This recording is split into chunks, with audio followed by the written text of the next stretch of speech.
भाई जो गुरु वचन पे डट गए, कट गए फंद 84 के। शुभ कर्म बनेगा नहीं, अगले जन्म में फिर कुत्ते की में पाएगा। आज चाहे कोई किसी देश का राष्ट्रपति है तो क्या बुरी बनेगी अपने साथ।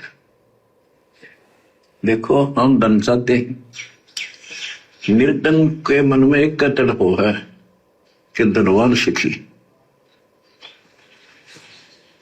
धनवान सोचता है राजा सुखी। अब आपको एक छोटा सा उदाहरण देता हूं।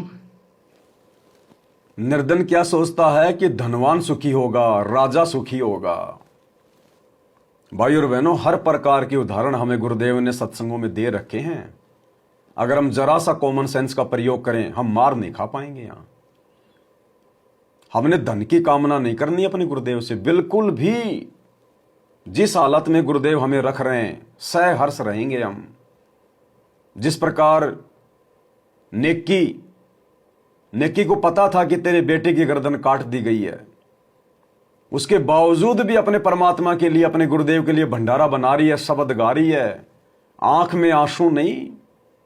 और शम्मन को भी कह दिया कि आंख में आंसू नहीं आना चाहिए, नहीं तो गुरुजी भोजन नहीं खाएंगे।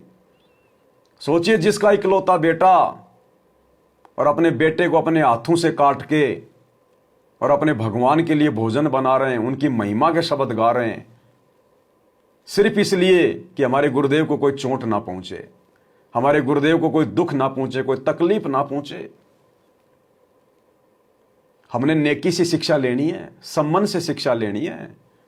हमारे जीवन में क्या गुजर रही है, क्या बीत रही है, हमारे गुरुदेव अंतर्यामी है, सब पता है। अपनी तरफ से हमने नहीं बताना।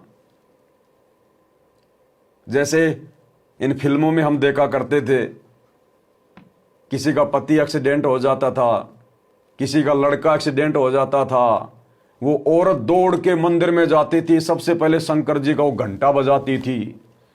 उसके बाद में उसकी चौखट के ऊपर सिर मार मार के, हे माता मेरे ऊपर आपत्ति आ गई, हे भोलेनाथ, हे अंतर्यामी, मैं भी मर जाऊंगा सिर फोड़ फोड़ के। तो हमने ये ड्रामेबाजी नहीं करनी इस भक्ति पे। ये नौटंकियां, पाखंड है, ये अज्ञानी लोगों के काम होते हैं। हमारे गुरुदेव अंतर्यामी हैं, वो हमारी मन की बात को जानते हैं। जो घटना हमारे जीवन में अभी घटी भी नहीं, जो बात अभी हमने सोची भी नहीं, हम 20 साल बाद में क्या करेंगे, क्या सोचेंगे, वो आज हमारे गुरुदेव को पता है। ये भूत भविष्य आदि अंत की जानकारी रखते हैं। तो भला इनसे हम क्या मांगें, इनको हम क्या बताएं। अपने गुरुदेव के सामने कोई प्रार्थना करना, भक्ति के अलावा, भक्ति के लिए हम लाख प्रार्थना करें, गुरुदेव दास मर्यादा में रहे, हे गुरुदेव आप सदा अपने दास के साथ में रहना, हे परमात्मा दास को भक्ति दान देना, ये तो लाख प्रार्थना करो, दिन रात करो। लेकिन गुरुदेव बेटा नौकरी लग जाए, हे गुरुदेव मेरा वो प्लाट है उसके ऊपर लोगों ने जो है कब्जा कर लिया, हे परमात्मा दया करो, हे गुरुदेव मैं बोरिंग करवा रहा हूं, मैं ट्यूबवेल लगवा रहा हूं, पानी हो जाए, हे गुरुदेव एक मकान बन जाए, हे गुरुदेव लड़की को लड़का नहीं हो रहा, 12 साल हो गए शादी को, वो लड़की को छोड़ने की कह रहे हैं। ये फालतू की ड्रामेबाजी हमने गुरुदेव के सामने पेश नहीं करनी है। बहुत कर ली हमने जब तक ज्ञान नहीं था, गुरु की पहचान नहीं थी। अब नहीं, अब साथ संगति से जुड़ने के बाद ये ड्रामेबाजी नहीं। अन्यथा फिर आप अपने गुरुजी पर अविश्वास कर रहे हो, आप अपने गुरुजी को समर्थ नहीं मान रहे, फिर आप गुरुजी को अंतर्यामी नहीं मान रहे, फिर परमात्मा नाराज होता। फिर ऐसे अब हमने वो गलतियां नहीं दोहरानी। हमने तो नेकी की तरह हिम्मत दिखानी है कि हमारे गुरुदेव को सब पता है। यदि वो हमें थोड़ी बहुत राहत नहीं दे रहे तो ये भी उनकी मर्जी है, अन्यथा परमात्मा तो सेकंड में घर भर दे। सुदामा के घर पहुंचने से पहले परमात्मा ने सुदामा पूरी रच दी। यही तो था वो परमात्मा, यही तो गुरुदेव थे। तो हमारे लिए क्या नहीं कर सकता परमात्मा? हम तो डायरेक्ट इनकी शरण में, सुदामा तो इनकी शरण में भी नहीं था। तो ऐसे समर्थ परमात्मा से, ऐसे अंतर्यामी से हम डिमांड करेंगे? हम भौतिक वस्तुओं की इच्छा करेंगे? नहीं।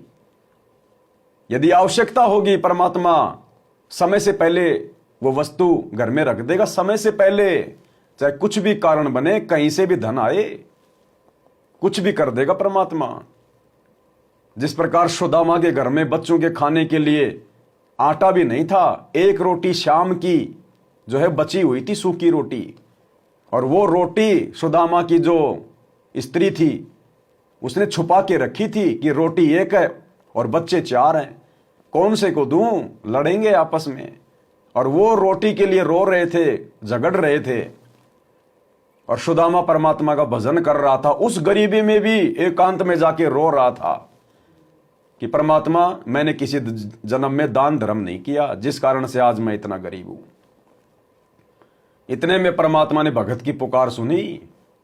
अरे सुदामा, यदि उस जन्म में परमात्मा का भगत नहीं था तो क्या हुआ, पहले अनेकों जन्मों में तो आप और हमारी तरह वो भी मालिक का भगत था। उसी समय परमात्मा ने एक यजमान का रूप बनाया और बैलगाड़ी में और 4-5 दिन का सामान भर के और उसके घर पे छोड़ के चला गया। तो भाई और बहनों, हमने इन कथाओं से यही तो शिक्षा लेनी है। केवल भक्ति मांगनी है, मर्यादा मांगनी है, गुरुजी का आशीर्वाद मांगना है। हमने और सांसारिक ड्रामेबाजी नहीं करनी।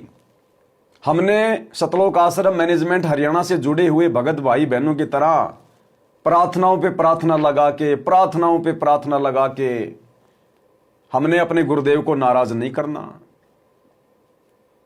हमने तन मन से भक्ति करनी है, बाकी काम फिर भगवान का है। भाई जो गुरु वचन पे डट गे, कट गे फंद 84 के, कट गे फंद 84 के, कट गे फंद 84 के। भाई जो गुरु वचन पे डट गे, कट गे फंद 84 के, कट गे फंद 84 के, कट गे फंद 84 के। भाई जो गुरु वचन पे डट गे,